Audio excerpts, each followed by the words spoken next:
அது பல தினசு.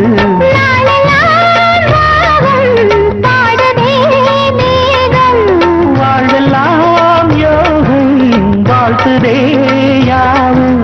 விதவிதமா விருந்து வச்சு விழி வழியே மருந்து வச்சு விரத்தோட அதில் பல